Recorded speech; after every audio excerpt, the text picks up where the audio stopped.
Donc, premier, tu es là. On va voir avec toi, on va voir avec chose Oxymore si on peut faire le panel sur son... Il peut nous ouvrir un panel pour qu'on parle de Daouda, parce que j'ai quelqu'un qui a les photos de Daouda avec des armes. Voilà. Et ça, on va présenter ça. On va présenter. Et mes camarades de la radio me disent que ils ne veulent pas me remettre les preuves. Ils veulent venir eux-mêmes. Ils veulent participer au panel là. Donc ce jour-là, si parmi mes amis, on doit prendre 3 personnes, on prendra 3 personnes plus moi, et puis vous allez prendre 2 autres personnes, 3 autres personnes. Mais il faut que ce soit nous qui soyons donc les privilégiés de votre panel. Et ce jour-là, ils vont donner des éléments. La dame dont j'ai parlé, Eamon, qui l'a escroqué. Hein, il a escroqué Eamon de son ordinateur là. Eamon, on est en train de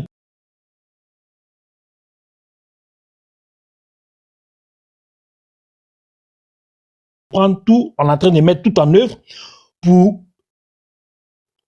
retrouver Eamon afin qu'elle vienne témoigner elle-même qui était la victime, elle va témoigner. Donc, en tout cas, il faut qu'on trouve. Moi, comme je l'ai dit, mon compte sera donc débloqué le 14, je crois le 14 nuit. Donc, en fait, je vais dire, c'est à partir du 15 que je vais véritablement l'utiliser. Donc, si on peut véritablement programmer, je vais dire, un panel après le 15, ça va être intéressant. Voilà, donc, Joan, il faut gérer ça avec Oxymore et puis on va venir, on va faire ça. Ce jour-là, je veux vraiment un maximum de personnes parce qu'on va casser des puissants papos. Mais les amis là, ils attendent parce que eux tous, ils considèrent qu'il nous a trahis. Je voulais rappeler à toutes fins utiles que sur ce panel-là, on avait cotisé de l'argent.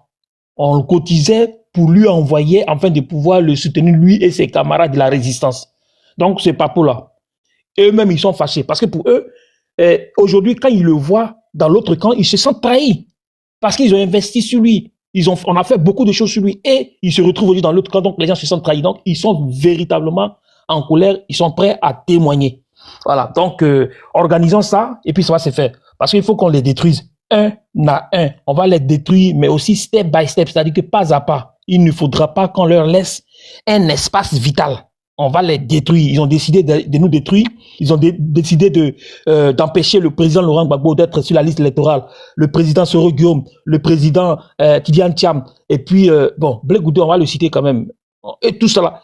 Et ça, on ne peut pas l'accepter. Et pour ça, c'est une déclaration. Voilà, c'est une déclaration de guerre qu'ils nous ont faite. Donc voilà, merci. J'avais une motion pour toi. Je dis, comme tu citais tous les candidats là, tu as dit le président Soro, Thiam, voilà. Maintenant, il faut mettre etc. là. Pourquoi tu ne peux pas mettre etc. Je viens à dire etc. Il faut mettre etc. Oui, etc. Oui, c'est vrai, tu as raison. Tu as raison, mais bon, c'est pas grave. On va, de temps en temps, on va dire son nom et puis voilà. Et vous allez observer que c'est eux du COGEP. Et puis, voilà, mais en majorité, ce sont eux, les gens du COGEP là, qui sont contents, je veux dire, qui reprennent les accusations de Kokora. Voilà, c'est eux qui sont contents. Mais ce n'est pas parce que quelqu'un est sale que vous allez chercher à salir quelqu'un d'autre. Il peut y avoir des gens qui sont sales et puis d'autres personnes peuvent ne pas être sales. Voilà. C'est pas nous qui l'avons dit. Et puis Kokora, il est qui? Kokora, il n'est rien. Mais eux là, c'est Cissé Bakongo qui a dit que le gars il est avec eux au sens propre comme au sens figuré. Cissé Bakongo, il est quand même secrétaire général. Je crois il est secrétaire général du directoire du RHGP. C'est pas n'importe qui. C'est pas la même chose qu'un Kokora, un va-nu-pied, quelqu'un qui voilà, qui n'est vraiment, il est nobody quoi. En fait, c'est quelqu'un qui a utilisé. Kokora, c'est un instrument. Kokora, c'est un instrument. En fait, en philosophie, quand on parle d'instrument, c'est quelque chose qu'on utilise. Donc, la langue même, c'est un instrument. Donc, Kokora, c'est quelqu'un qui est utilisé, mais c'est pas lui qui fait l'action. Il est utilisé pour pouvoir atteindre un objectif. Donc, c'est vraiment ce que je voulais vous dire. J'ai vraiment pris beaucoup de vos temps.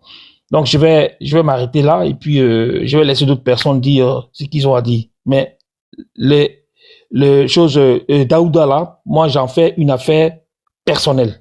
Il faut qu'on il faut qu'on lui fasse sa fête. Voilà. Donc, Eikwadao.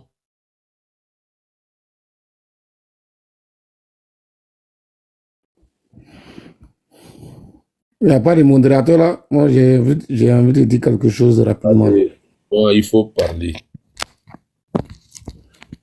Bonjour à tout le monde. Nina, la Lyon, Black, Elema Adolphe, de comment tu viens te ici. Salut à tout le monde.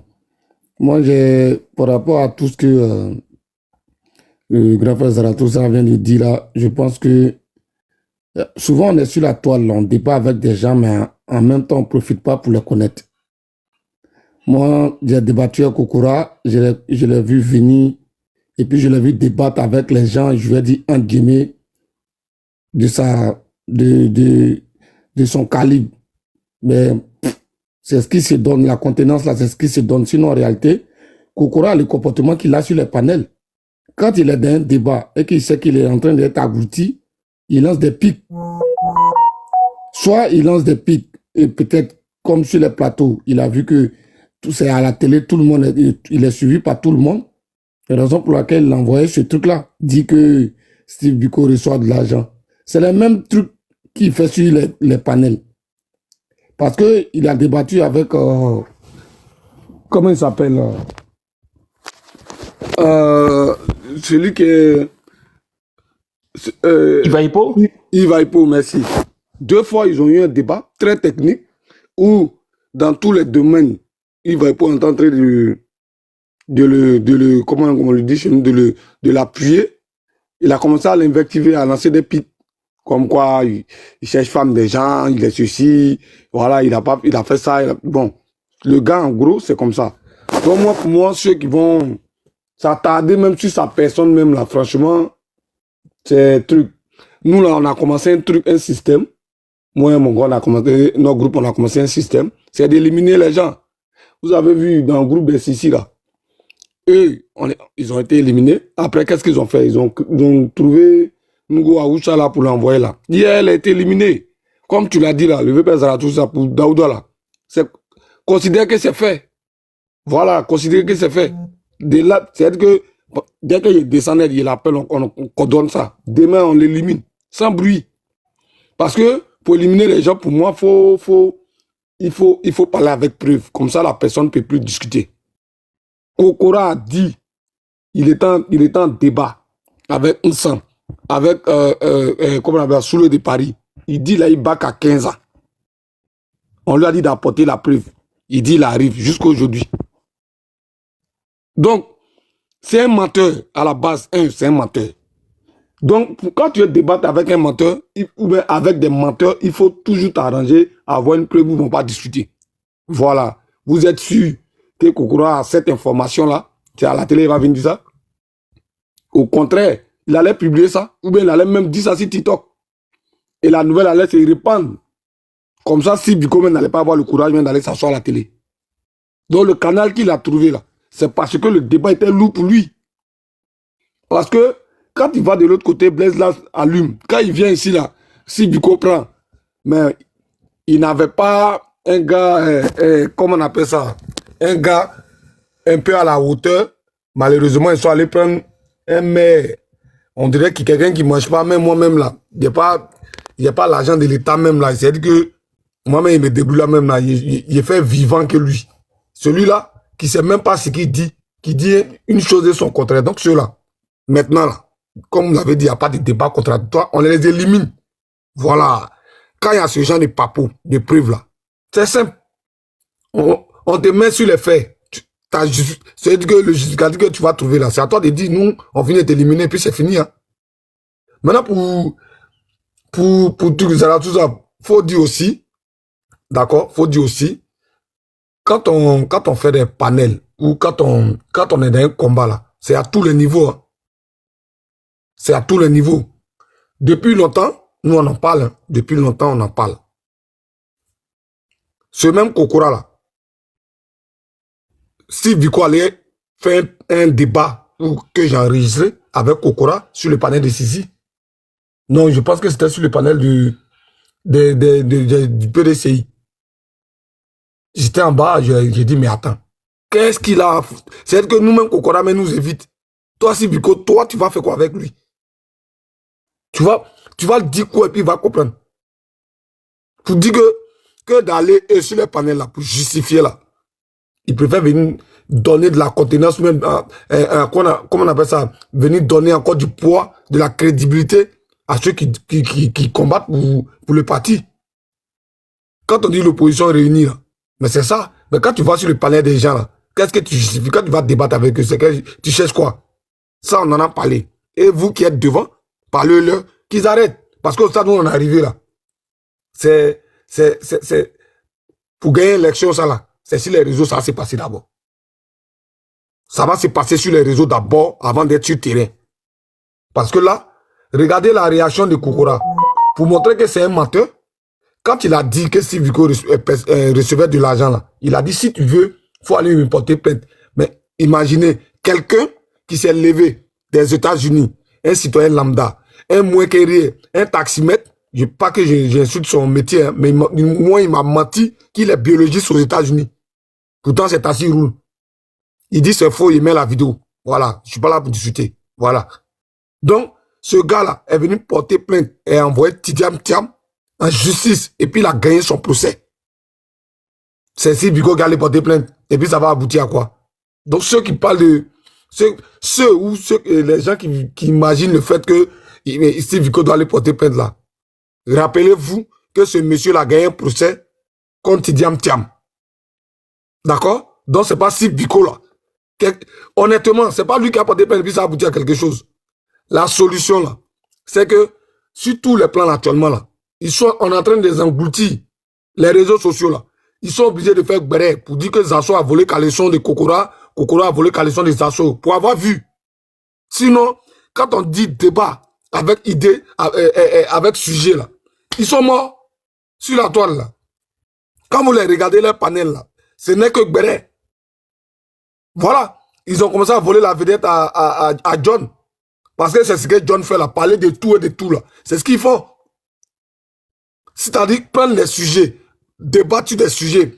C'est-à-dire que sur la vie sociale même, sur la vie politique de la Côte d'Ivoire, ils font plus ça. Et il y a un truc que je voulais les rappeler. À tous les moutons là, je vous dis, la dernière fois, je pense que quoi, Justin était clair, hein? Il a dit ce que vous dites de Gbagbo là. Nous, on peut dire ça de Ouattara. Hein? Et puis, Ouattara, encore plus pire. Parce que quand il a insulté papa des gens là, faut savoir que tu es un père. Hein? C'est ça le vrai problème. Comme celle qui est hier, qui a insulté Gbagbo, comme si c'est son camarade qui est dans les nouvelles recrues, citron amer là, ou même c'est quoi, miel sucré, mais c'est pas quoi là. Elle en a pris pour son compte. Hein? Elle a fini de déshabiller le président Laurent Gbagbo le soir. Voilà, c'est Wowa.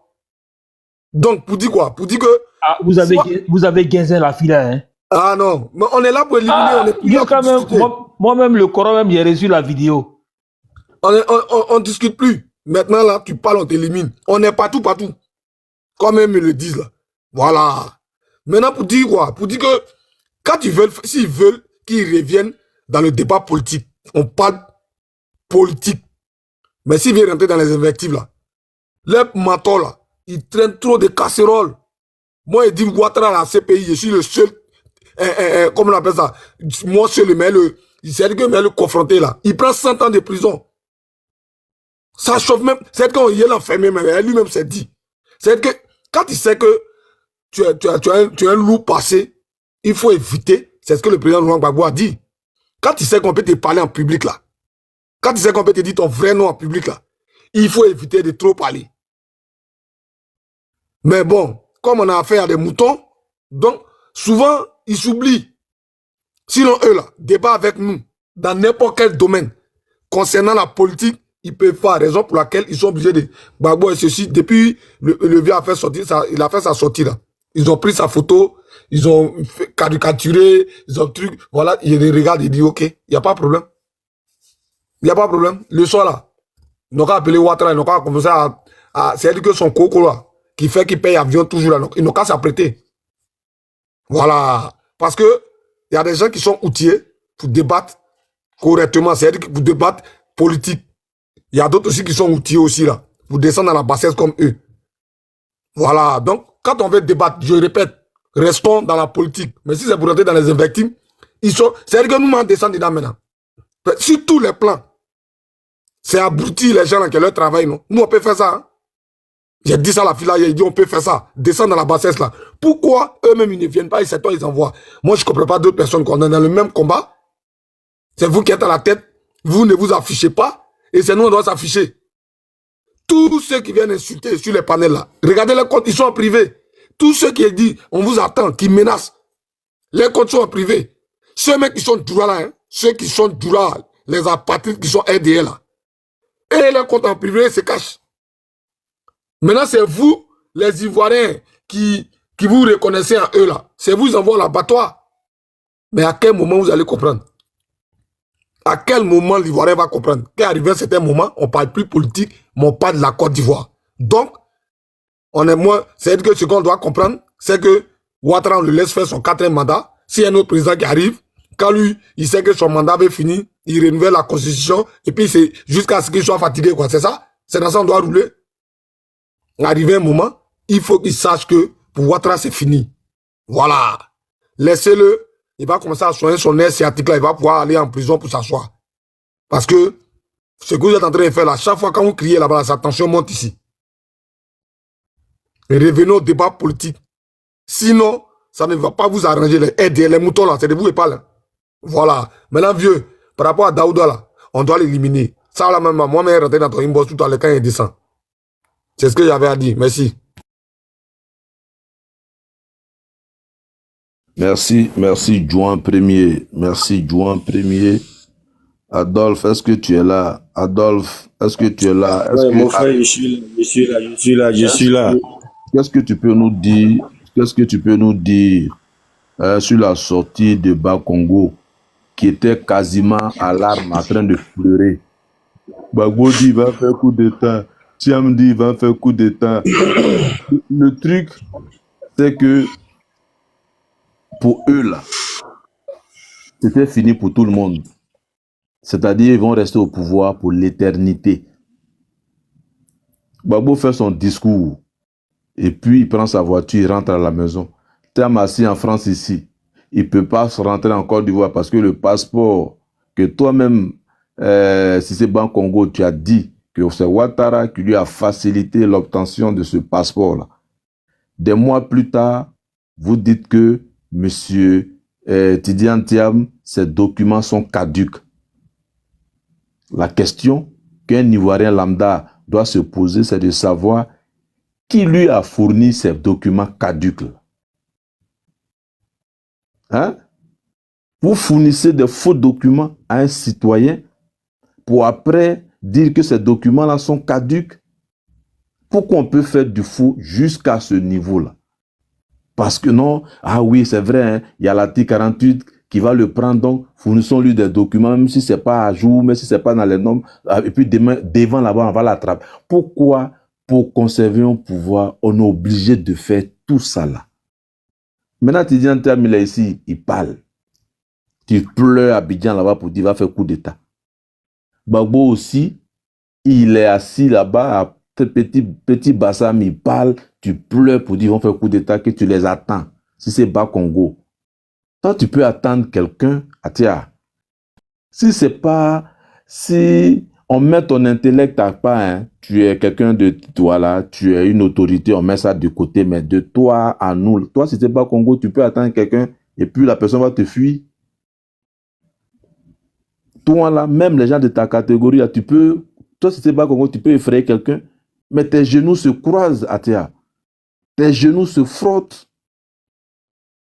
Celui qui peut dire à quelqu'un, je t'attends là, quand tu le regardes, tu dis, ah, lui là, même si ma Syrie, il va me faire lire l'heure.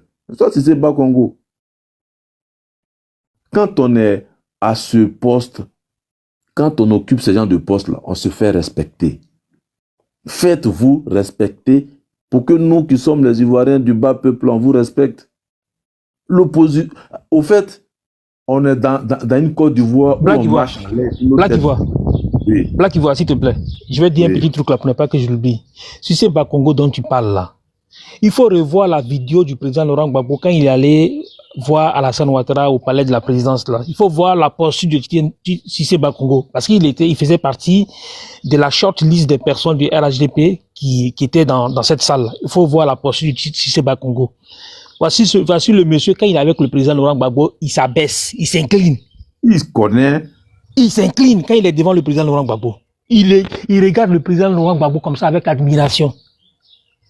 Je dis. Mais il fait son travail de griot, c'est tout. C'est ce que je dis. Funérailles où Dodo Latte va venir jouer là. Quand tu vois cadavre là, tu connais. Funérailles où ils vont faire déplacer Atis là. Quand tu vois cadavre là, tu connais. Donc si c'est pas Congo, connaît. On parle, tu pleures. On n'a encore rien fait. Vous, déjà, tu cries au coup d'État, tu cries à ceci, tu attends les gens dans les rues. Ah tiens, notre calendrier, nous l'opposition là, ça dépend de nous. On sort quand on veut et on sortira bien. Adolphe, est-ce que tu as quelque chose à ajouter? Je sais pas ce que j'ai dit, mais franchement, j'ai revenu un peu sur les documents falsifiés du TIAM qu'ils ont donné à TIAM. En fait, c'est la nature de ces déchets qui sont pour voir là. Si les gens ont signé un faux certificat un dimanche où toutes les institutions de la Côte d'Ivoire ne travaillent pas, pour signer un faux certificat pour Ouattara, c'est pas pour TIAM ne va pas donner de faux certificats, c'est dans leur ADN. Signer toujours des faux documents là, c'est toujours dans leur ADN, c'est comme ça ils sont. Moi, j'ai écouté le discours de Bakongo. Je n'ai pas vu j'ai pas vu une personnalité en face de moi. J'ai vu un pleurnichard. J'ai vu quelqu'un qui avait peur. J'ai vu quelqu'un qui tremblait quand il parlait. C'est-à-dire, il voit le danger en face de lui. Quelqu'un qui est en train de plaider. Son discours n'était pas cohérent. Quand il parle, il titube. Tous ceux qui ont vu Bakongo en train de parler hier, là, sur son discours, là, ils vont savoir, pour des personnes intelligentes, hein, je n'ai pas dit des personnes qu'on connaît là. Plus des personnes intelligentes. Tous ceux qui ont parlé qui ont vu Bakongo parler, on a vu que Bakongo est en train de trembler. Et c'est comme ça ils sont. Il a peur. La peur a changé de camp. Bakongo n'a rien dit de bon. Nous tous on sait que où ils sont là, ils sont déjà morts. Mais il faut faire semblant, venir parler aux moutons, comme c'était la Tabassi, il y avait tellement de moutons dehors ce jour-là, donc il faut venir leur parler. C'est comme ça. Donc nous, on les regarde. Et je vais dire ici aujourd'hui, nous ne sommes pas là pour regarder le visage ou bien les dents de chacun de ces gars-là. On est là pour se battre, pour laver la fond de notre président, pour l'honneur de notre président. Nous sommes là pour se battre pour la liberté de notre pays. On va se battre pour que notre pays soit respecté demain, pour qu'on n'ait plus ces gens-là à la tête de notre pays. C'est le combat qui est là. Nous sommes fous de ce qu'ils sont en train de faire. Nous, aujourd'hui, là. Moi, je dis toujours, on est parti pour à la guerre comme à la guerre. Parce qu'on est en face de nous des drogués. Et si vous vous rappelez bien aussi dans le débat de NCI entre Bleslas et puis les soi-disant Kokora là, si Karim Fani était intelligent, il allait comprendre que Bleslas l'a traité de drogué. Mais ce jour-là, il a vu que le gars n'est pas intelligent. Parce qu'il a dit, quand il est en train de parler, il a dit quelque chose, et puis Blaise a dit, ah, madame, si elle est de drogue là, ça serait notre combat aussi. S'il était intelligent, il allait comprendre le message du monsieur. Parce que c'est la drogue qui les fatigue. La drogue qu'ils prennent là, c'est ce qui fait pour raconter n'importe quoi sur la toile. C'est-à-dire que ça les fatigue tellement qu'ils ne savent même pas quoi dire. Ils n'ont plus d'arguments. C'est d'aller maintenant sur des personnes. On parle de politique, on parle d'arguments contre arguments pour pouvoir libérer le pays. On parle de choses que les oiseaux vivent. La misère dans laquelle les oiseaux sont. Aujourd'hui, là, tout a augmenté.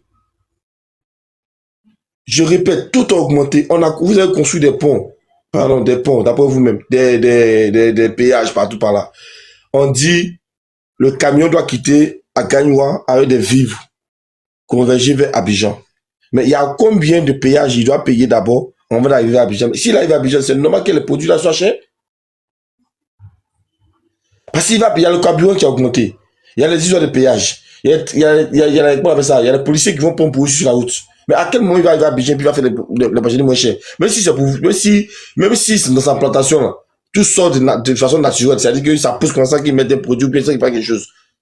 Il va vendre ça cher. Le pays est cher. Vous avez construit des hôpitaux de haut standing à la hauteur des hôpitaux des États-Unis ou bien même de la France. Mais vous partez vous faire soigner en France. Vous partez soigner vos sciatiques en France. Bon, nous coup, comment ça s'appelle, Marie-Claire, à Germany en question. Le CHR n'est pas animé de couveuses. Pourtant, il vient s'asseoir à la télé pour dire que Ouattara a tout fait. Il n'y a même pas un scanner dans le CHR. Quand vous voulez mentir, là, peut-être, je sais pas, asseyez-vous puis posez la question à vos enfants. Est-ce que ce qu'on dit là, mais c'est normal? Est-ce que nous, on est normal? Parce qu'on est dans un pays où tout ne va pas. Rien ne va dans le pays. Mais vous venez mentir à longueur de journée. Vous voulez c'est-à-dire que quand le président vous parle, c'est là où vous sortez vos griffes. Il a dit lui-même. Si c'est pas que la politique, est-ce que vous pouvez parler avec lui? Nous allons nous battre. Moi, j'ai dit, Blaise et Black Ivoire, moi, j'ai dit aujourd'hui, là, pour ceux qui veulent, qui disent qu'ils veulent, il dit, nous allons nous battre pour libérer notre pays. Et puis de deux, c'est ceux qui sont en train de manipuler les pommes, pas manipuler, ceux qui sont en train de, d'après eux, ils sont derrière eux, ils sont en train d'aider Ouattara à faire ce qu'il veut, là. Je parle bien des colons. Je parle bien des Français. C'est à cause de vos intérêts. Vous laissez Ouattara en train de marginaliser les Ivoiriens. À cause de votre intérêt, vous laissez les Pakongo piller, je ne sais pas comment, là, en train de martyriser les Ivoiriens, là. Ces intérêts-là, nous allons s'en prendre à tous ces intérêts. Nous allons nous en prendre à tous ces intérêts. Toutes les stations totales, Shell, tout ce qui appartient aux Français, on va s'en prendre à ça. C'est parce que on vous laisse que vous continuez comme ça. C'est pour nous, ce sont nos ressources, c'est pour nous. Le pétrole, c'est pour nous. Le cacao, c'est pour nous. Les vierges, c'est pour nous. La nacade, c'est pour nous. C'est dans notre pays, ça se trouve. C'est pas chez vous. On va s'en prendre à ça. C'est pour nous-mêmes. C'est parce qu'on vous laisse que vous continuez ça. Sont tous mobilisés pour la bataille finale. On doit libérer notre pays. C'est pas ceux-là qui vont nous empêcher. Ceux-là, on les connaît déjà. Moi, j'ai dit, chacun apporte ses lequins. Tout, apportez-vous, on va sortir, on va aller empêcher ces bâtards-là de quitter notre pouvoir. C'est quoi? On a tout dormi, c'est bon? Pour ne pas comme demain, nous allons venir pisser sur notre temps pour dire nos parents n'ont rien fait pour notre liberté, là. Parce que nous, aujourd'hui, on est en train de dire ça. De nos parents qui nous ont précédés. On dit ça toujours que nos parents d'avant nous ont vendus. Pour ne pas que ça se répète, tout ça se répète là.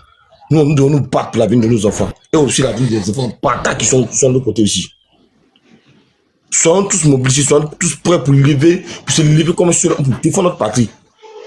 Aujourd'hui, il n'y a pas quelqu'un, même si tu es avec moi, que nous sommes en train de nous battre, et que tu es toujours dans jeu, tu fuis là. Moi, il y a ta cabine déjà. C'est notre pays qui est en jeu. Quand je vois sur les panels, les gens sont en train de, au lieu de parler de la vie, le FDR est le seul parti politique à qui la souffrance des Ivoiriens importe peu. Le FDR est le seul parti en Côte d'Ivoire où la souffrance des Ivoiriens n'importe pas. On se lève le matin, on prend quelqu'un et on l'allume. Avant de j'étais sur j'ai envoyé même une partie de la vidéo à Joan. Une certaine miel sucré, je ne sais quoi d'autre. En train d'insulter Oxymore, en train d'insulter Laurent Gbagbo, en train d'insulter tout le monde. Elle a la chance que hier, je n'étais pas disponible pour monter sur le panel. Mais à elle, sûrement, je vais le dire. Ma chérie, non, je crois que tu vas rester dans ton plein gueule. Je crois qu'elle va rester dans son plein gueule. Elle va plus venir. Bra, écoute, moi, je ne suis pas famille. Tu n'es pas au courant. Ouais, bra, elle a été éliminée. T'inquiète pas. Elle ne peut plus sortir. Merci beaucoup. Merci, bra. Tout le monde merci, les gars. Il n'est pas disponible même. Il n'est pas suivi. On l'a éliminé. Moi, je ne suis pas famille. Mais elle allait voir. Je vous dis aujourd'hui, les gars, soyez mobilisés. Demain, aujourd'hui, demain, on doit tous sortir pour dire non à cette imposture. Ouattara, on attend le 20, d'après quoi, je sais pas, qu'on le 20e ou le combien du mois là. C'est là qu'ils vont nous sentir. Il n'a qu'à dire qu'il est candidat seulement. Il va pas croire. Depuis, quand on veut parler là, il fuit en Europe, non? Quand on veut parler, il fuit en Europe, non? Il va rester là-bas. Il n'y a pas fait de dire à Ghana, il n'y a pas fait de dire à Niger. Nous tous, on va souffrir dans ce pays-là. On n'ira nulle part. L'argent des Ivoiriens que vous avez pour donner aux gens, pour assassiner les gens, pour tuer les gens, vous allez nous rendre compte. Toutes les personnes qui sont mortes, vous allez nous rendre compte. Il y a quoi? Le monsieur vous a fait quoi? Le président de vous a fait quoi? D'autres ont dit non, il nous a stigmatisé. Babou nous a empêché d'être candidat. Babou nous a empêché de porter boubou. Mais en 95 là, c'est Babou qui est au pouvoir. C'est Babou qui a exclu lui. Moi, aujourd'hui, il a posé la question. Et puis tous les bâtards derrière de me répondre. S'ils ont des arguments solides, me répondre. Je leur repose la question. Black, vous êtes témoin. Je pose la question à tous les derrière. Vous dites que Babou vous a stigmatisé. Vous dites que Babou vous a empêché de porter les boubous. Vous dites que Babou a fait un charnier. En 95, qui était au pouvoir? Qui a organisé les élections? Babou lui-même, étant dans l'opposition en 95, a refusé d'aller aux élections parce qu'il y a eu exclusion de candidats. Il a fait le fonds républicain avec le LDA de Johnny Kobena, je précise Johnny Kobena, pour dire non à cette mascarade. À quel moment là, il vous exclut? À quel moment là, il vous empêche de prendre de porter le boubou? En 99, il y a un coup d'État. En 2000, c'est Gueye qui était au pouvoir. Gueye a organisé les élections. Babou a gagné. À quel moment là, Babou a exclu Ouattara? À quel moment là, Babou a empêché les musulmans de porter le boubou? Si je vous pose ces questions, venez me répondre. Hein. À quel moment tout ça est arrivé? En 2000, il était président. En 2001, il y a eu un coup d'État face à la Mercedes noire, le cheval blanc. À quel moment le monsieur là a eu le temps de vous exclure? À quel moment le monsieur a eu le temps de vous narguer? Et puis vous avez pris le pouvoir. Pardon, vous avez fait un coup d'État. Aujourd'hui, là, nous, on vous demande pardon. On vous demande pardon. Venez nous répondre. Qu'est-ce qui s'est passé? Puis Babou, là, vous ne l'aimez pas autant. Il vous a fait quoi? Il vous a fait quoi? Il y a quoi? En 2010, il y a eu une élection. L'autre dit j'ai gagné, l'autre dit j'ai gagné. Mais lui, j'ai dit, bon, ok, tu as su que tu as gagné, tu vas compter les voix. Tu refuses de compter les voix, tu tiens les Ivoiriens, puis dites merci aux Français. Hein. Dites merci aux Français, mais ces Français là, ils vont trouver sur le chemin.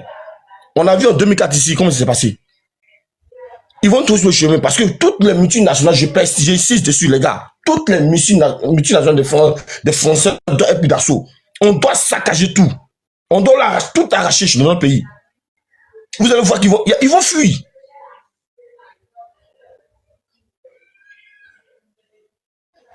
Les gars, j'ai pas trop envie de parler le matin, mais tu vois, Black, il faut de la parole.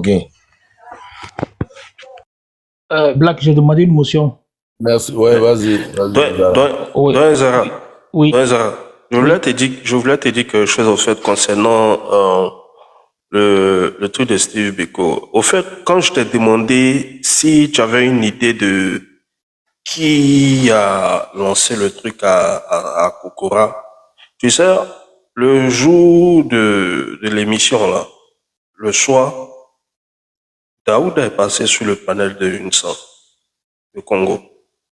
Ok?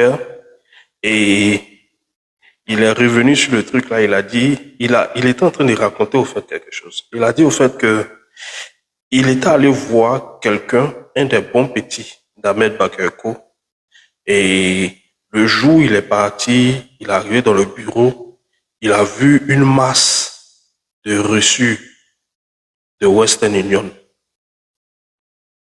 avec les noms, des trucs comme cela.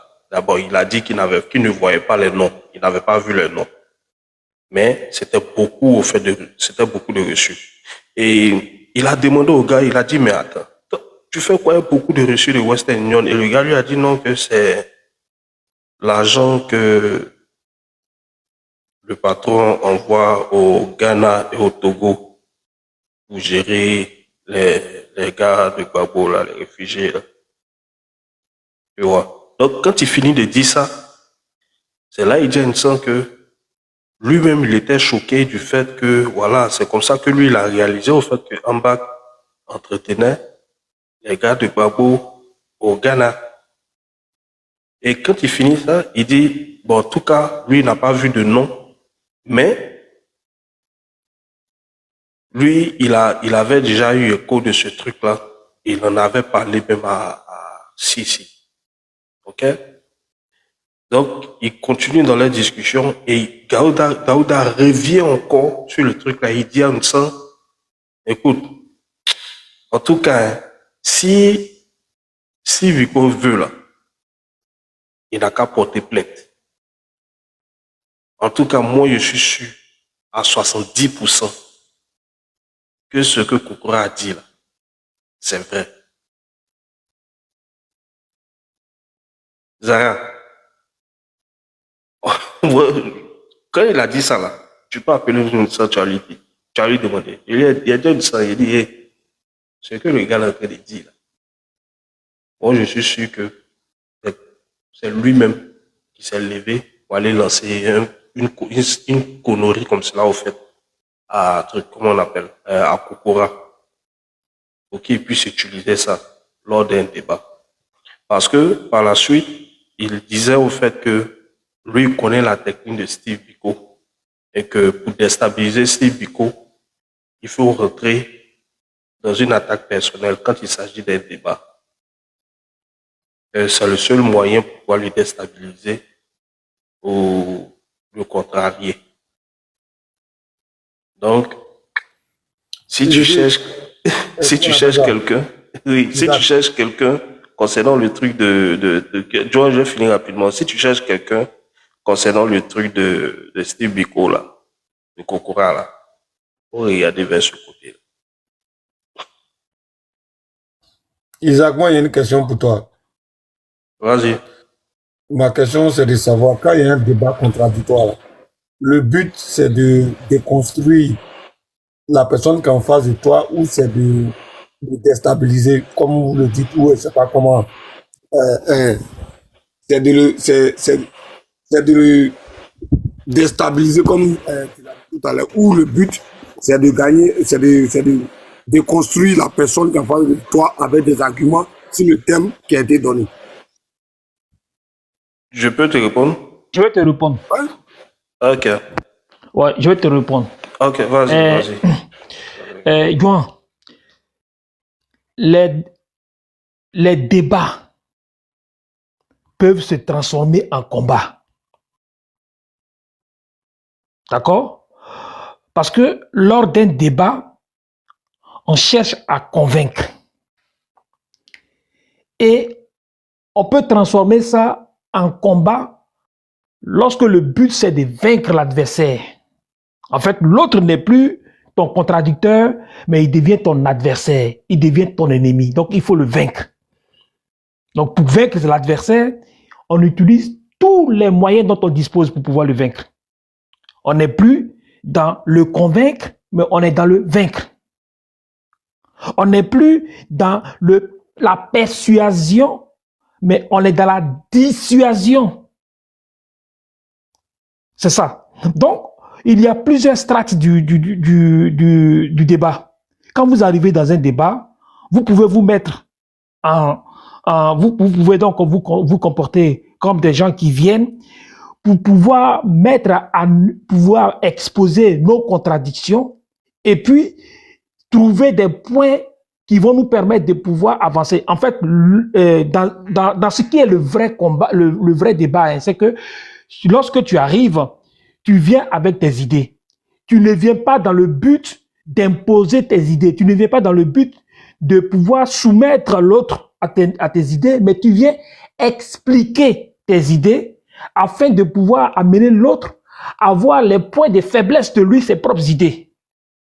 Or, généralement, dans les combats, dans les débats politiques, quand on arrive, c'est comme si on monte sur un ring. Donc, on veut terminer son adversaire. Tu vois, dans le ring, c'est la même stratégie. Sur le ring, ce qui se passe, c'est que souvent, tu crées même les conditions pour encaisser. Encaisser afin de pouvoir je veux dire, déstabiliser l'autre, le mettre dans une position qui va lui permettre de pouvoir faire une ouverture. Donc, tu fais comme si tu veux qu'il te tape, et puis il fait une ouverture, et puis tu engages un coup violent. Donc, c'est la même stratégie. Donc, ceux qui vont faire les débats, où ils se mettent en adversaire, ils se mettent en combattant, c'est un autre choix de combat, un autre choix de débat qu'ils utilisent, mais il y a des gens qui vont dans les débats pour pouvoir... Et c'est ça qui fait la différence. Je vais citer quelqu'un que vous connaissez, par exemple, Yves Hippo. Vous allez remarquer que Yves Hippo, il veut persuader les gens. Quand Yves Hippo fait un débat, il veut convaincre les gens. Il veut mettre les gens d'accord. Mais quelqu'un qui arrive dans un débat où il a déjà son idée, tout ce que tu vas lui dire là, ça ne l'avance à rien. Et généralement, c'est ce qui se passe sur TikTok. Sur TikTok, les gens viennent, ils parlent à ceux qui sont déjà convertis, ils ne cherchent pas à convertir les autres. Ou bien, ils cherchent à les soumettre par les injures, par la diffamation, par la dégradation. En fait, c'est ce qui s'est fait. Donc, la stratégie que l'autre a utilisée, c'est une stratégie qui est admise dans les débats. Hein. C'est une stratégie qui est admise. Et voilà, moi, j'enseigne aussi la rhétorique. Donc, je sais que c'est une stratégie qui est vraiment admise, mais elle tue le débat. C'est-à-dire, quand tu sors de ça, tu ne retiens pas l'idée maîtresse, mais ce que tu retiens, c'est qui a gagné. Qui a gagné. Zara, voilà. Grand frère Zara, je vais juste te donner un exemple de ce que tu viens de dire. Tu te rappelles du face-à-face Zasso en global, KKB, Konaté Navigué et Charles Blé Goudé à la RTI en 2010. Et puis tu vois, regarde le mot que tu utilises, face-à-face. On est toujours dans la littérature, dans le lexique de l'affrontement du combat. On dit face-à-face. Un face-à-face d'un débat. Et ce jour-là, KKB a survolé Blé Goudé et Konaté Navigué parce qu'il maîtrisait véritablement le sujet. Quand Blé Goudé a su que KKB était en train de lui damer le pion, tu sais ce qu'il a sorti pour le dissuader? Blé Goudé a dit à KKB... on se parle souvent, c'est parce que tu me dis que voilà, tu es en train de dire là. Tu sais que ce que tu es en train de dire là, ça ne vient pas de toi. Même avant cette émission-là, tu sais ce qu'on s'est dit. Et toi et moi, on se parle très souvent.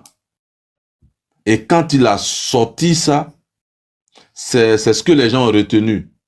Mais le fait que KKB ait supplanté Blé Goudé lors du débat, alors ça a été, ce truc-là a dominé quasiment ce que KKB disait.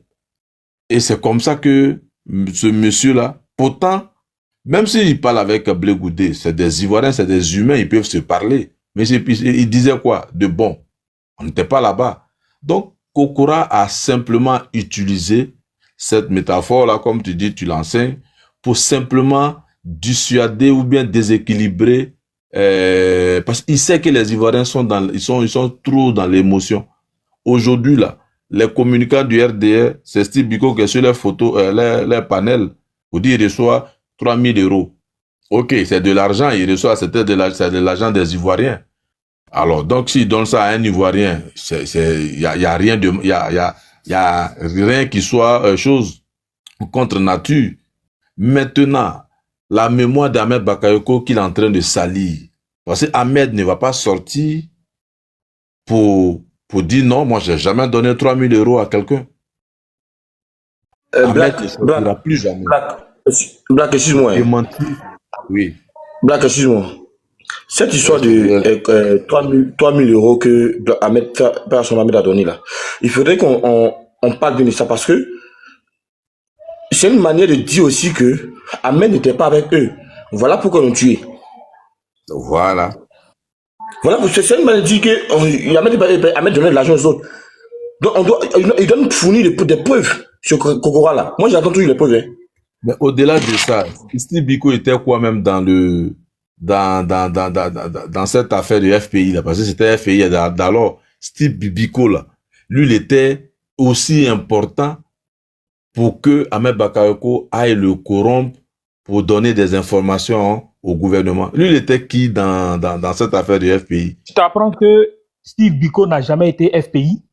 Voilà. Il n'a jamais été FPI. Le premier parti dans lequel il a milité, c'est UNG. Merci là-bas. Donc, Bon, il va couvrir Steve Biko. Pourquoi? la motion que je voulais faire, Vas-y. c'était par rapport au congrès du RHDP qui va avoir lieu du 21 au 22. Je crois que c'est du 20 au 21, truc comme ça. Voilà, juin. C'est un congrès. Il faut que cela soit clair dans l'esprit des uns et des autres. C'est un congrès. À ce congrès-là, à un congrès, il y a un seul point à l'ordre du jour. C'est l'élection du président du parti. L'élection du président du parti. Donc, à ce congrès-là, ils vont élire le président du parti. Et au mini-congrès éclaté que le RHDP a eu à faire, en fait, le nom qui est ressorti, c'est Alassane Ouattara en tant que président du parti.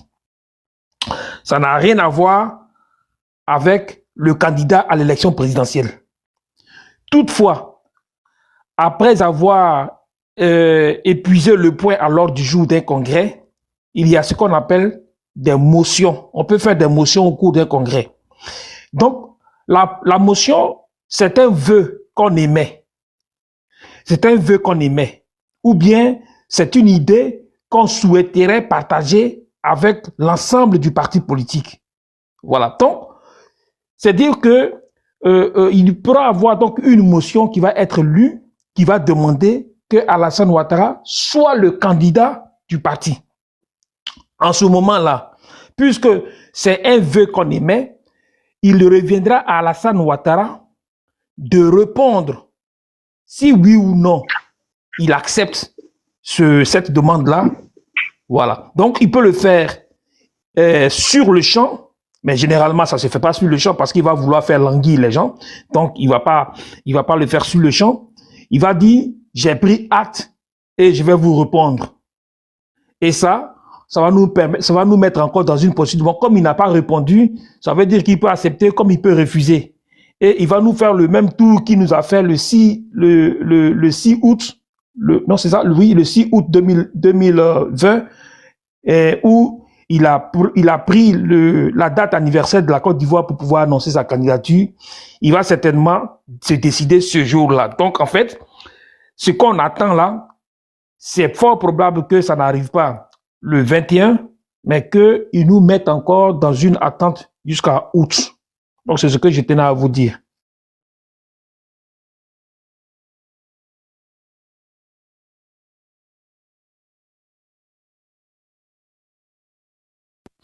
Modo en train de préparer, ouais. Merci.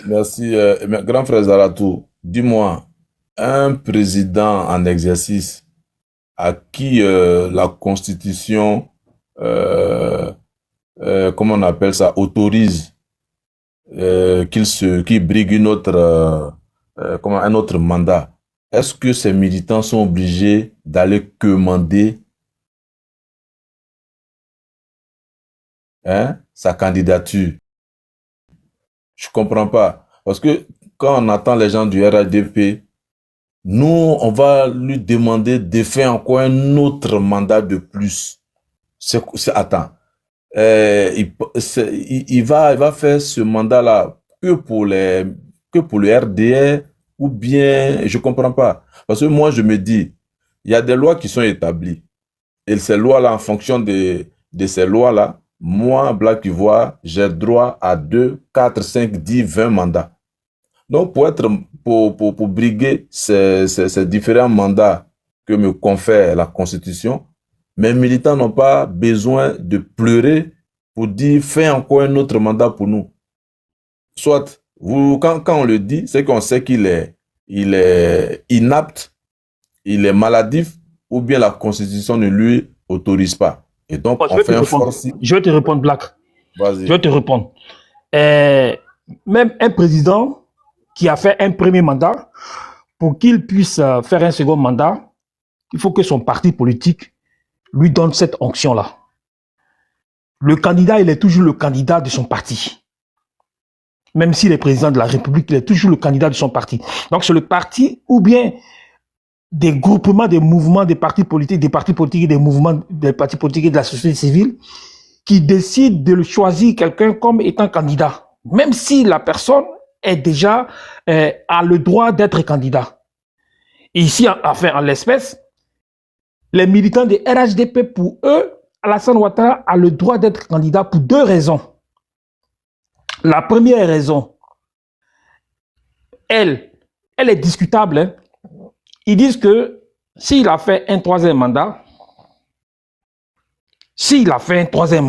et que son troisième mandat a été donc accepté comme étant un mandat, c'est qu'il peut faire un quatrième mandat. Ça, on est dans la poursuite de troisième mandat, hein, si on considère qu'il a fait un troisième mandat. Tu vois? Donc, il peut faire un quatrième.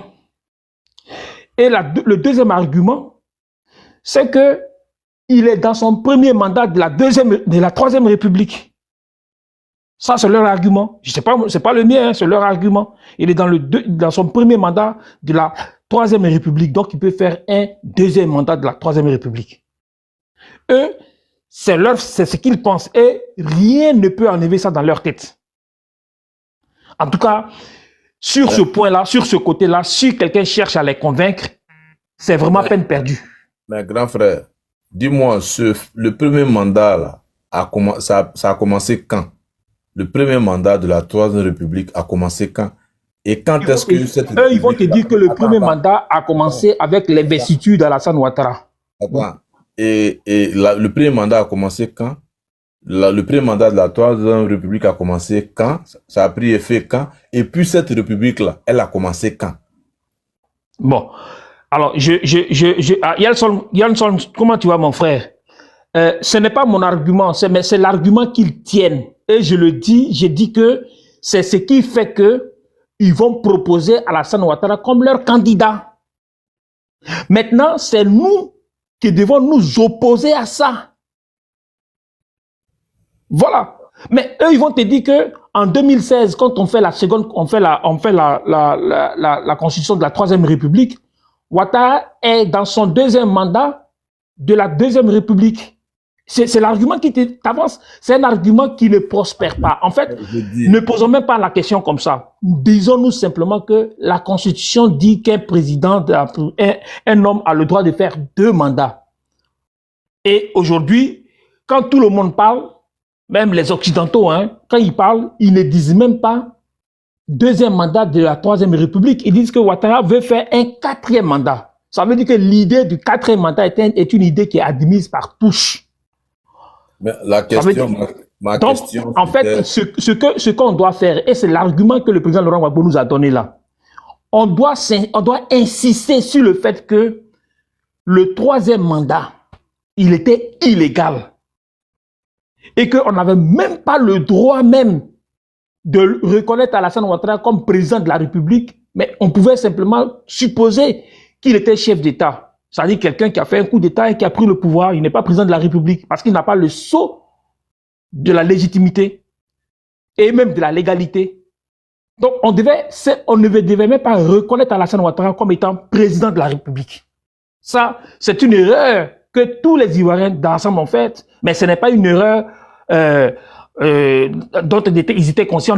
Beaucoup de personnes n'étaient pas conscientes de cette erreur-là. Ils ont fait ça parce que pour eux, président de la République et chef d'État, c'est la même chose. C'est pas la même chose.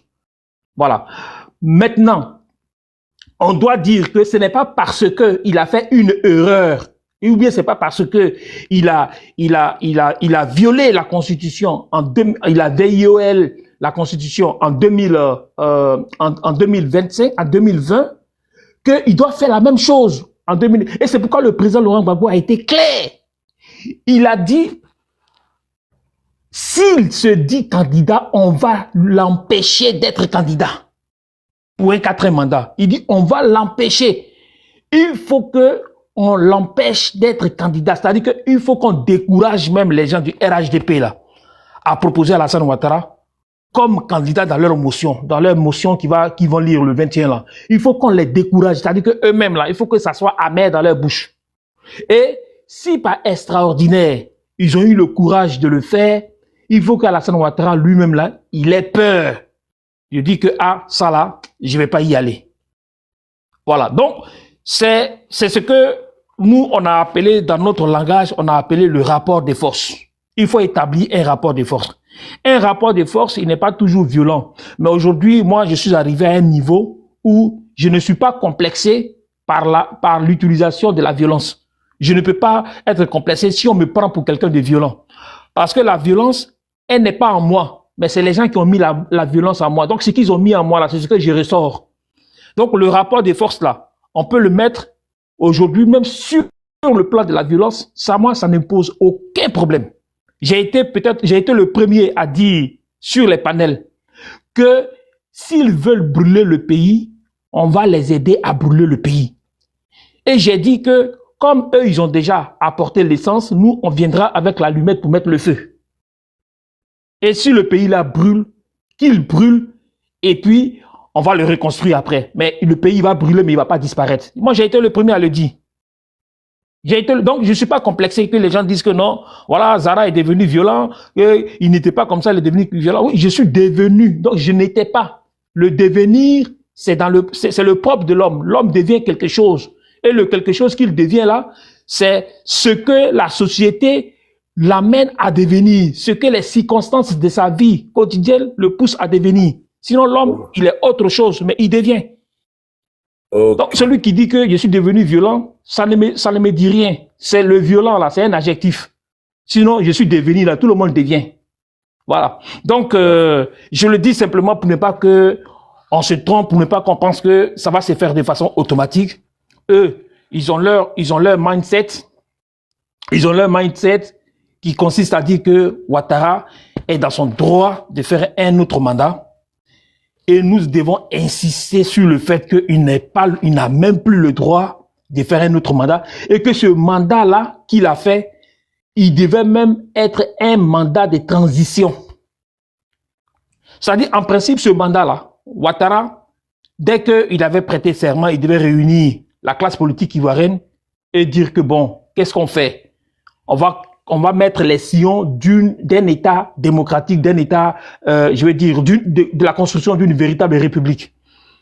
Et s'il avait fait, qu'il partait tranquillement, peut-être que des gens allaient l'applaudir.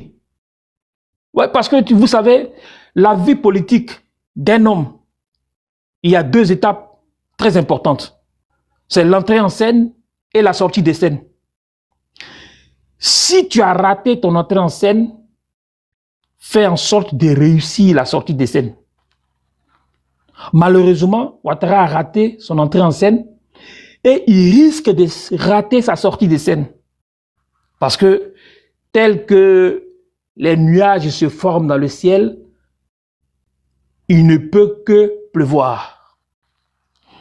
Donc, pour tous ceux qui pensent que je suis en train de défendre les positions du RHDP, non, ils se trompent, c'est vraiment loin de moi. Je suis simplement en train de dire à nos camarades que voici comment eux, ils réfléchissent et nous devons apporter des réflexions, je veux dire, contraires à leur, enfin, nous devons apporter des arguments à notre réflexion en nous attaquant à cette façon de réfléchir là. Parce que c'est très intéressant dans la discussion de savoir quel est l'état d'esprit de ton adversaire. Voilà. Si ton adversaire, tu sais que ton adversaire, il se comporte comme ça. C'est pourquoi c'est moi qui ai suggéré à l'autre équipe de stratégie, de communication, c'est moi qui leur ai suggéré lorsque on a un adversaire, lorsqu'on sait qu'on doit aller faire un débat, il faut qu'on check, il faut qu'on fasse des recherches sur chaque personne qui sera sur le plateau. Voir comment il réfléchit, quelles sont les choses qui l'énervent, quelles sont les choses qui le mettent à l'aise. Parce que même dans un débat, tu peux dire par exemple à quelqu'un, toi, je te sais très intelligent parce que j'ai plusieurs fois discuté avec toi. Quand tu dis ça, il est content parce que tu avoues qu'il est très intelligent.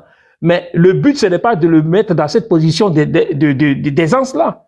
C'est de pouvoir le détruire et lui dire que te voir en train de soutenir une telle thèse me fait penser à beaucoup de choses et ça me fait douter de l'opinion que j'ai eue de toi.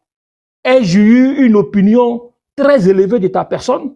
Ou bien t'ai-je surévalué? Tu vois? Il était content parce que tu l'as dit, tu as avoué qu'il était très intelligent. Et là, tu le casses quoi, mais tu le brises. Tu le brises. Donc, quand il va prendre la parole, il va vouloir démontrer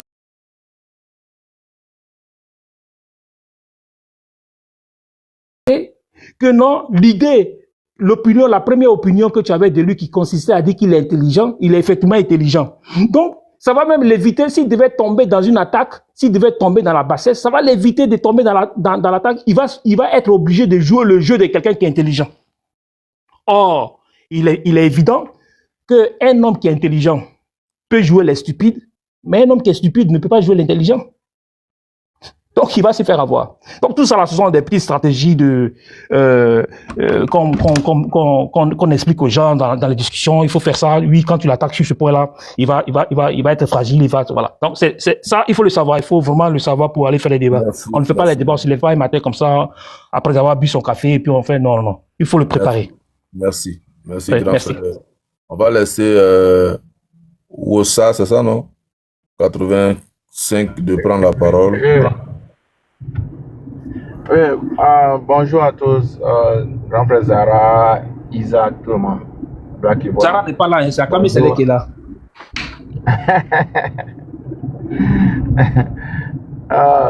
Bon, moi, je voulais faire quelques petites précisions. Moi, j'étais là quand, comment il s'appelle là même là, Tortue Ninja est monté sur le panel de Insan. Ça m'a fait mal parce que on a fait toutes les demandes possibles. Insan n'a pas voulu nous prendre. Parce que ce gars-là, c'est un menteur, c'est un affabulateur. C'est quand il rentre au RHDP là, c'est ça, on te met dans le bain du mensonge. Parce que c'est pas facile de défendre le mensonge. Les gens sont déjà dans le mensonge depuis le début. Donc, il ne peut qu'être dedans, continuer dedans. Tous ceux qui pensent que non, tout ce qui va sortir du RHDP, il y a un brin de vérité dedans, c'est faux. Parce que ça dépend de comment ils ont commencé. Quand tu commences dans le faux, là, tu ne fais que t'accommoder. Tu ne fais que les Américains, les anglophones appellent ça customize. Tu es là, tu essaies un peu d'emballer, tu te refais. C'est tout. Venir dire non, il a croisé un proche de. Tout le monde peut dire ça, hein, de Ambach. Pour dire non, ça, il a vu des tickets. Donc le gars de Ambach là, lui, il dépose les tickets comme ça, quoi. Il dépose les tickets comme ça, les reçus comme ça. Toi, tu viens chez lui, tu vois les reçus comme ça. Tout ça là, c'est du pur mensonge. Quand tu lui parles, il dit non. Et puis il essaie un peu de créer un suspense façon. Non, comme ici là, je ne peux pas tout dire. Ça là, c'est le type des grands menteurs. C'est le prototype, c'est leur genre, c'est leur manière d'agir qu'elle a. C'est des menteurs. Kokoram, moi je peux mettre ma main au feu pour dire que Kokora n'a jamais été aidé. Parce que quand tu écoutes Kokora, tu écoutes le zèle, tu écoutes tout ce que Kokora, comment Kokora réagit là. Tu te rends compte qu'il n'a jamais été aidé. La preuve, les réseaux sociaux là, défendent le RDR, ça n'a pas commencé sur TikTok. Avant TikTok là, qui a connu Kokora? Vous n'avez pas dit que c'est maintenant que Kokora est devenu grand parolier. Il avait l'art de la parole. Pourquoi il ne défendait pas le RADP? En réalité, Kokora a compris que il a sémé le désordre au pays. Il a volé l'argent des gens. Donc, s'il ne défend pas le RDA, il ne pourra plus rentrer au pays. Les gens vont le prendre. Donc, il a commencé maintenant à défendre le RDA et puis il a vu que ça c'est un bon opportuniste. Ça sur ce côté-là. Je lui tire mon chapeau, c'est un bon opportuniste. En réalité, c'est ça. Parce que quand vous êtes avec quelqu'un, regardez un peu la psychologie de l'homme. Regardez la psychologie de l'homme. La manière dont Kokora réagit est différente de la manière dont un pur RDR, quelqu'un qui a commencé RDR là, il ne réagit pas comme ça. Kokora, il est fin. Mais il y a une seule chose qui l'embête. Quand on lui parle d'argent, quand on dit non, Kokora est payé. Regardez avant, quand on disait que Kokora recevait les $1000, les 1 million. Là. Ça l'énervait. Même dans les commentaires, quand il est sur les panels, que quelqu'un met ça dans les commentaires, là, il répond. Il ouvre son micro, il répond. Mais en réalité, là, psychologiquement, là, quand une vérité te fatigue, tu ne peux que t'empêcher de répondre. Parce que la vérité, c'est ça. Ça fait mal. Et Kokora nous le montre.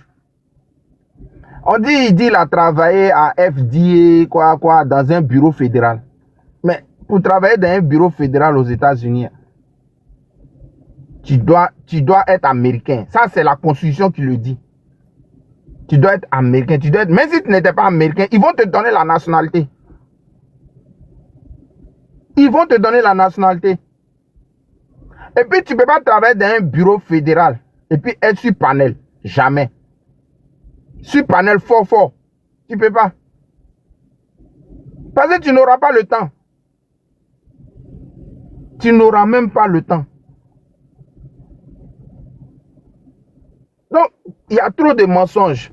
Daouda, c'est un menteur. Le rôle de Daouda, après l'émission, c'était de venir sur un panel pro-opposition, essayer un peu de s'aimer le doute. Mais nous, là, nous, ça ne peut rien nous faire. Parce que quand Daouda dit, on te parle de euros, le gars dit il envoie 3 000 euros. Toi, tu dis non, tu as vu des gens envoyer l'argent au Ghana. Euro et puis CD, là, c'est la même chose.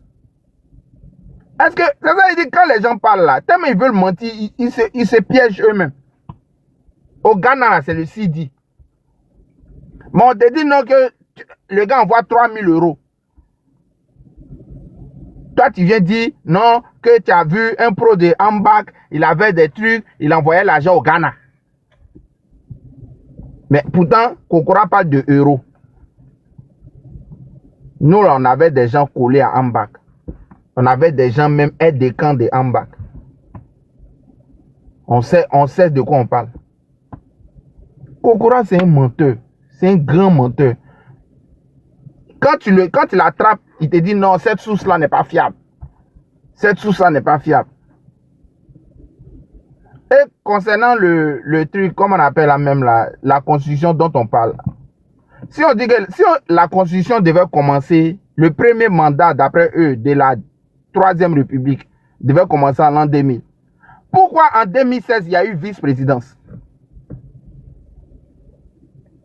Pourquoi après avoir voté cette constitution-là, ils ont installé un vice-président?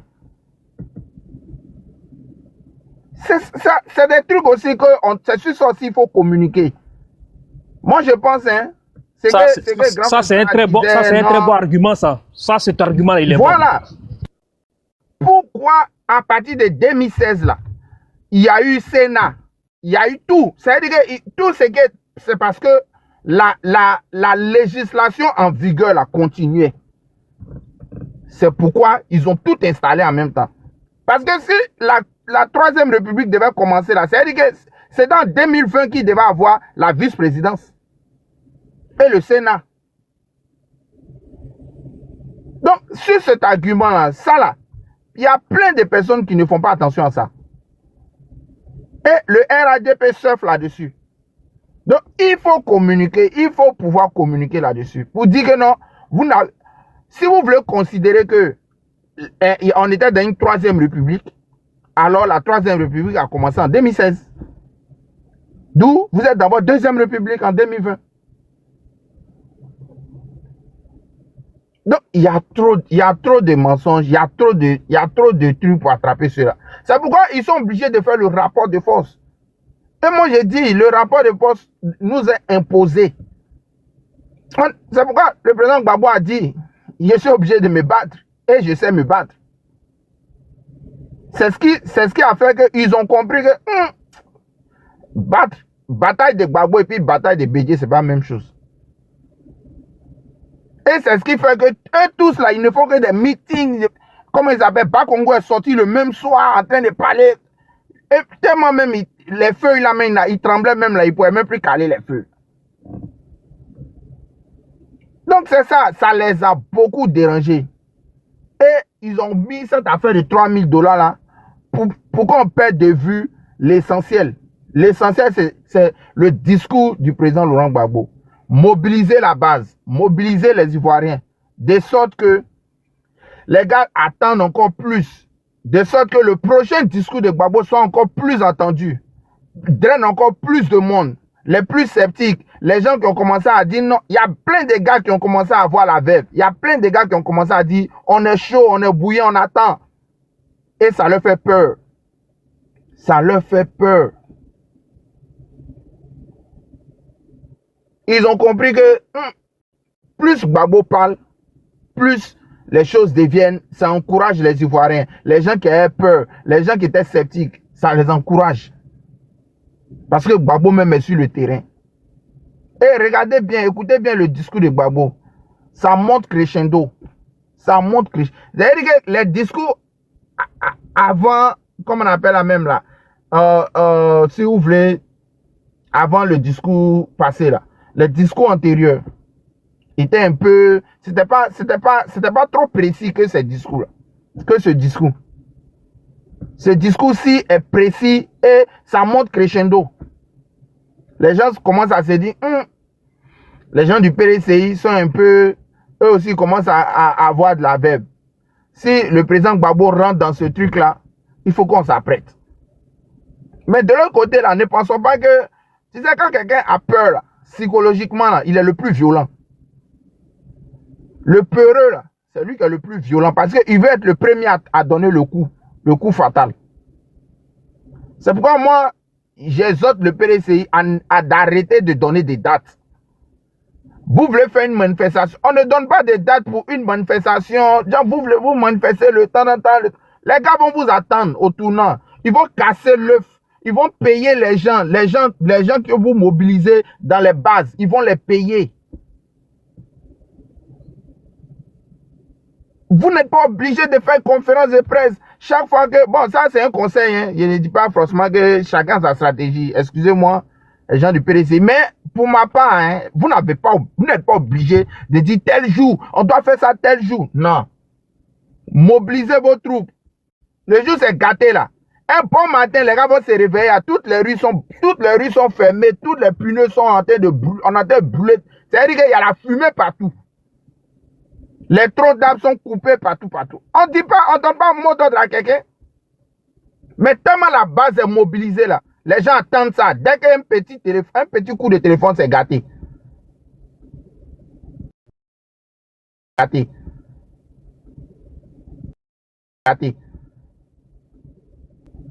Parce que les gens ont mis tout le monde sur écoute. Une mafia. Tous nos chefs là, il y a voiture. Tous nos chefs là, il y a voiture qui les suit. Moi, j'ai mis ma main au feu. Il y a des voitures qui les suivent. Il y a des voitures. Les gens les pistent. Les gens les pistent. Donc, il faut que les gens arrêtent de donner des dates.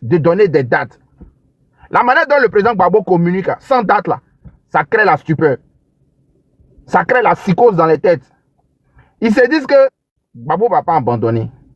Parce que Gbagbo n'a pas abandonné face aux bombes. Et tu enjambes le corps, tu continues le combat. Ça veut dire que lui là, il est gamé. Mais ça là, le RHDP le sait. Ils ont affaire à quelqu'un de gamé. Ils ont affaire à quelqu'un de têtu. Il ne va pas abandonner. Mais comme c'est des gens qui aiment aussi le front, parce que leurs partisans les ont connus comme ça. Mais en même temps, ils ont des partisans qui se disent que nous, dans ce petit temps-là, dans la crise, l'argent qu'on a gagné, là, on peut perdre tout en un clin d'œil. On peut perdre. C'est-à-dire que dans la rébellion, là, tous les biens venus incendier, brûler tous nos biens. Et puis on va reprendre tout à zéro. Donc nous, on n'est plus prêts pour ça. Il y a des gens aussi, des ministres qui se disent qu'eux, ils ont trop amassé de l'argent. Si ça va en vrille, eux, ils risquent de perdre gros. Donc, il y a la stupeur. Le président Gbagbo crée la psychose dans leur esprit. Mais quand vous venez, vous dites non, on va faire ça tel jour. Le lendemain, vous allez vous réveiller là. Ils ont déjà encerclé la ville. C'est-à-dire que les mobilisateurs, on les a déjà enlevés. Enlever leur famille. Maintenant, vous êtes là. C'est-à-dire que ceux qui pouvaient mobiliser sont déjà bloqués. Ils ont tué dans l'œuf. pouvaient mobiliser sont déjà bloqués. Ils ont tué dans l'œuf. Donc, moi, mon souhait, c'est créer la psychose. Que tout le monde s'y mette. Même le président. Parce que, mine de rien, là, s'il y a une mobilisation dans la zone de Kachola, Nyakara, jusqu'à Feke, Wangolo, là, le RADP va plus trembler. Parce qu'ils vont se dire, mais ça, c'est dans notre zone. Et puis les gens sont fâchés comme ça. Ça veut dire qu'il y a quelque chose qui ne va pas. Donc, il faut faire un travail de fourmi. Il faut mobiliser dans les bases. Envoyer. Parce que là c'est maintenant que les tracks, c'est que les gens appellent les tracks là. Bon, moi, quand il n'y a pas de tracks, je ne vais pas parler des feuilles qu'on jette et autres là. Il faut envoyer des émissaires pour aller parler des bienfaits de la chose. Et ce sont ces émissaires là qui vont être les détenteurs, les triggers. C'est eux là qui pourront faire les choses.